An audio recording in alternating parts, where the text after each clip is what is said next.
오늘 잊혀진 교회의 길 읽겠습니다. 오늘은 4장 모든 것의 중심 예수는 주님이시다. 로드십에 관한 부분입니다. 성교적 교회의 기본이 바로 예수님을 우리의 중심에 놓는, 기본에 놓는 그 로드십이 있다는 것을 말하는 부분인데요. 그 부분에서 메시지 정제하기라는 소제목으로 시작되는 부분 한 챕터 읽겠습니다. 어떻게 초기 기독교 그리고 중국 지하 교회들의 운동이 그토록 놀랍게 성장했는지를 질문하면 대부분의 사람들은 주로 진실로 믿는 자였기 때문이라고 답한다. 즉 그들의 신앙은 가식이 없고 순수한 진짜 믿음이라서 성령의 능력이 임했고 그로 말미암아 성장할 수 있었다는 답변이다.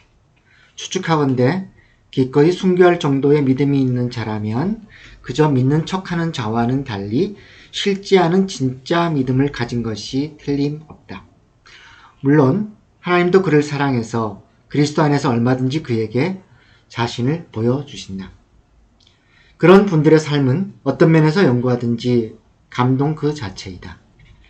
박해는 더군다나 핍박받는 자들이 자기가 받은 메시지대로 삶을 살도록 한다.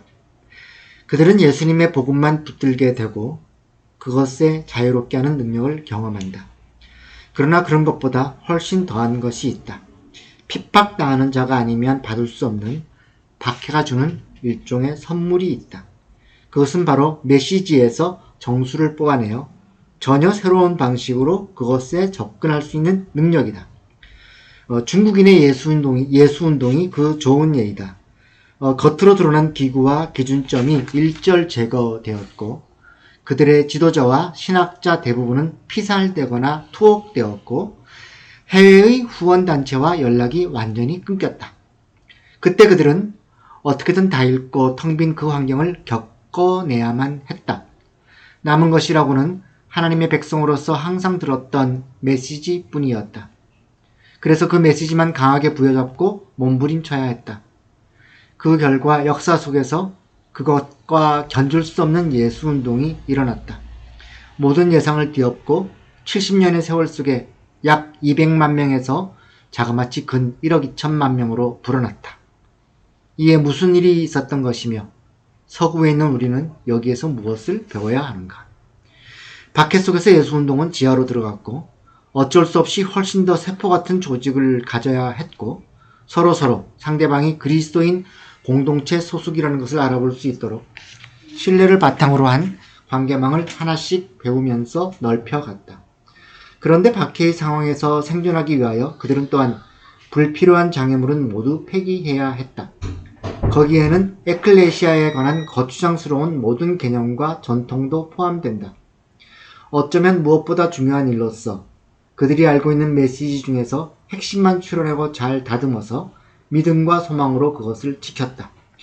그들은 호소를 누릴 시간도 오직 전문적인 성직자나 이해하고 해석할 수 있는 무거운 조직신학이나 교회론적인 교리도 없었다. 최대한 가볍게 여행해야 했다. 그러므로 일절 불필요한 복잡성 제거했고 그러는 과정에서 기적이 일어났다. 사람들이 그 핵심 메시지의 능력을 재발견했고 그러자 운동이 시작되었다. 믿음의 주요 또 온전케 하시는 이인 예수님 한 분만 철저히 의지하는 그런 처음 신앙으로 다시 돌아갔다. 모든 위대한 운동의 중심부에는 순수 그리스도론, 예수님은 누구시며 무엇을 하셨는지에 대한 본질적인 개념들의 재발견이 있었다. 즉 신약 성경의 예수님을 고스란히 반영하는 것이다. 그 운동은 말 그대로 바로 그 예수의 운동이다. 이렇게 간소화하면 어떤 일이 벌어지는지 다른 측면에서 이야기해보자.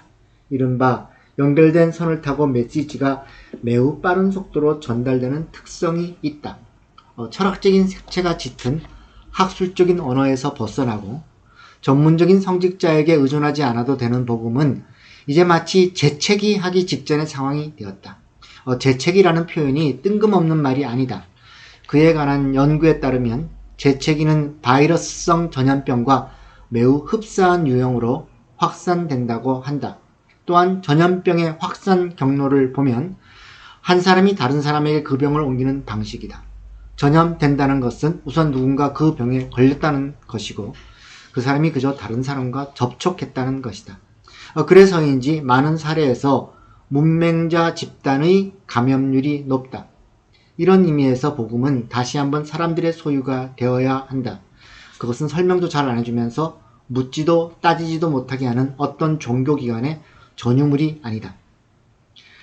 사회나 종교가 서로 돕는 분위기이고 건강한 인간관계가 이루어지는 곳에는 사상의 전달이 쉬우므로 사회 그리고 경제 상태나 시장에도 변화를 주는 강력한 운동이 일어날 수 있다. 초대교회에서나 또한 중국 혁명 기간에 복음과 관련한 상황이 바로 그러했다. 사람이 절망에 처하면 예수님께 매달려 기도하지 않을 수 없게 된다. 주의 성령께 의지하고 복음의 메시지에 다른 것을 붙이지 않고 액면 그대로 받아들인다. 주님이며 구세주인 예수님의 말씀을 혼자스럽게 만들지 않는다. 그래서 하나님의 백성 안에 본래 갖추어져 있는 선교적 권세가 겉으로 드러난다. 말씀의 메시지를 자기 것으로 삼아 그것을 집약하고 그대로 사는, 심지어 순교하는 이러한 운동의 현상은 사도적 특성의 본질이 뭔지를 보여주는 진정한 표지이다. 서구에서 어떻게 해서든 그것을 회복시켜야 한다. 우리의 맥락에서 메시지를 정지하기 위해서는 다시 이야기하지만 핵심이 무엇인지 이해해야 한다. 이른바 성경에 으뜸나는 신학적 주제를 인식해야 한다. 즉 우리의 삶에 대한 주권자 하나님의 구속적 요구, 완곡과 언약이다. 이 부분에서 요즘 관심 있는 바이러스성 전염 이야기도 나오네요. 재채기를 통해서 전달된다. 재채기에서 비말이 나온다고 하지요. 그래서 우리는 두려워하는데 여기서 더 관심이 가는 것은 핍박이 있을 때 사람들은 더 하나님께 간절해지고 거기서 메시지가 단순해진다. 그 얘기는 복잡한 신학이 아니라 오직 예수님, 복음 그 자체 단순한 그것만으로 집약된다는 뜻이 아닐까 생각이 됩니다. 중국이 핍박받은 수십 년간 신학자와 지도자들은 대부분 피살되거나 투옥되어서 중국 교회의 신학적 교리의 깊은 부분을 말할 분들이 많이 없어졌습니다.